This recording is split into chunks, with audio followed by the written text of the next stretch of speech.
It's quite an interesting time to be alive.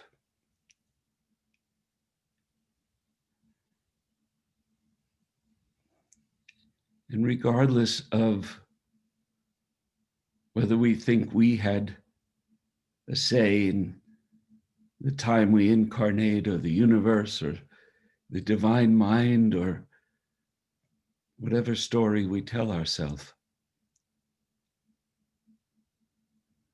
something brought us here to be alive now.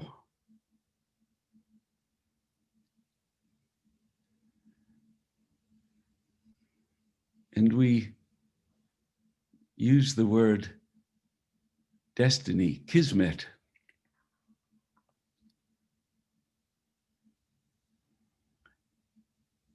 And our intellectual mind takes over and we think we understand.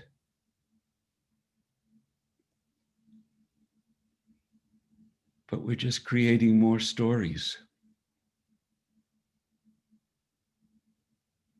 There is destiny. It is an inexorable force,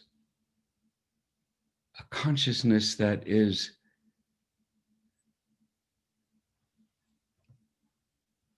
has moved from the infinite stillness to activity.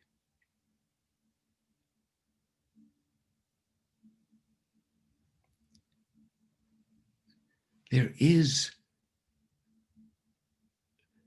a force behind each of our incarnations.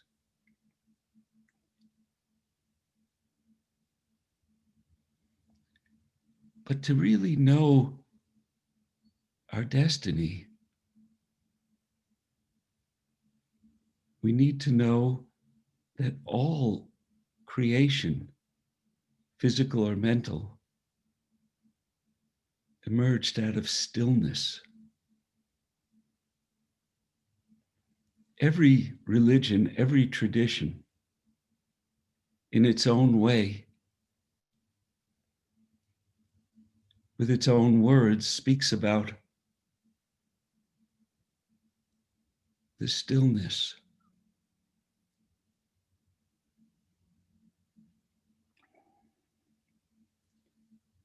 When it says in the Bible, "Be still and know that I am."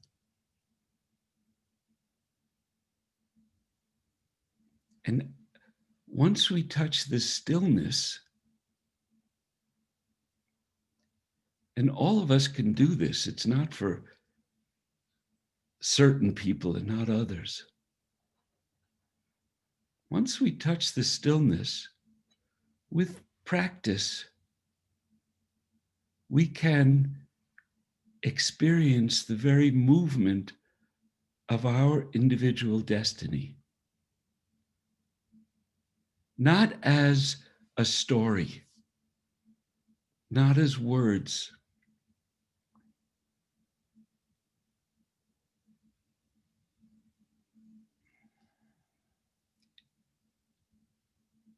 I was hiking the other day in a place of deep woods. All the leaves were turning, and there were many varieties of trees. And at a certain point, I stopped. And I looked. And in a moment, I was really still.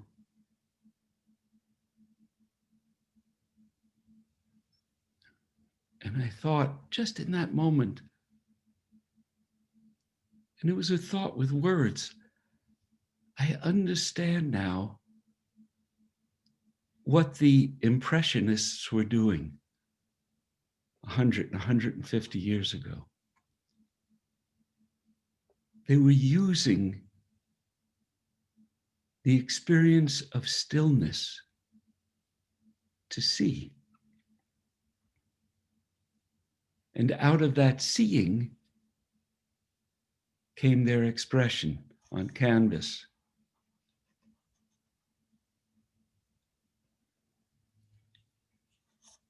it wasn't just an ego expression.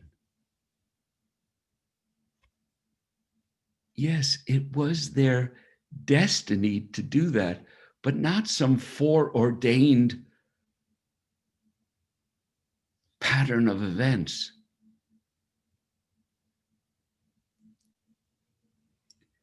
It was the energy of this soul, or whatever you want to call it, the stillness, overcoming the limitations of the mind and the body. And out of that came an expression that spoke and speaks to our heart, our soul, our stillness, our destiny.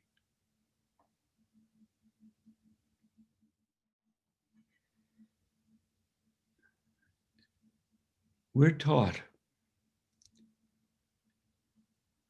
that there is evolution and there is involution. Because of our ego structure, we normally move towards evolution. And we even project that onto spiritual paths.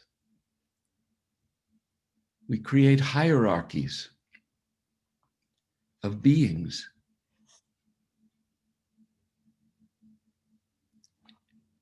And all of that, although true, is not truth.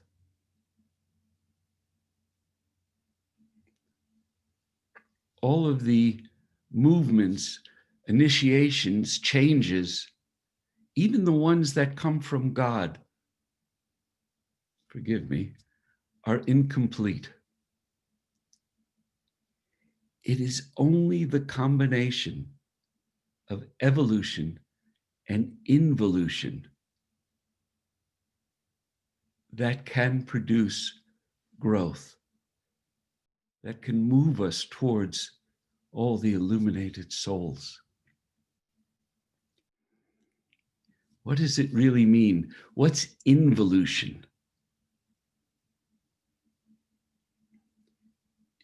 Evolution is the movement towards realization.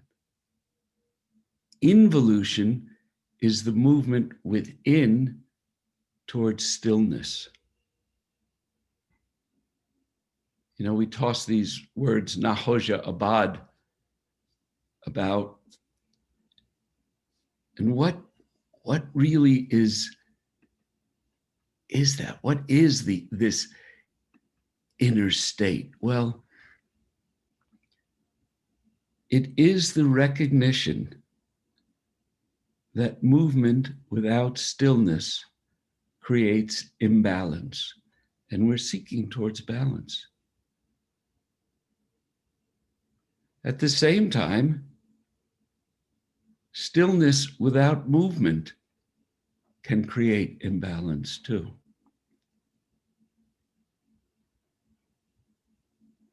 So Inayat Khan teaches something very interesting.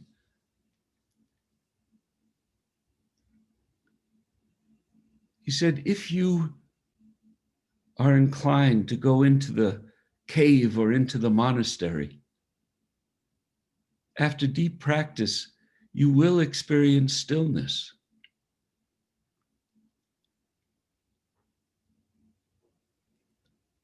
But that's incomplete. What's being asked of us is to bring the stillness, the involution, into the evolution, into life. Hence the practice of the presence of God, or whatever you want to call it. Another way of looking at it is the practice of experiencing the heart mind rather than the limited mind in daily life.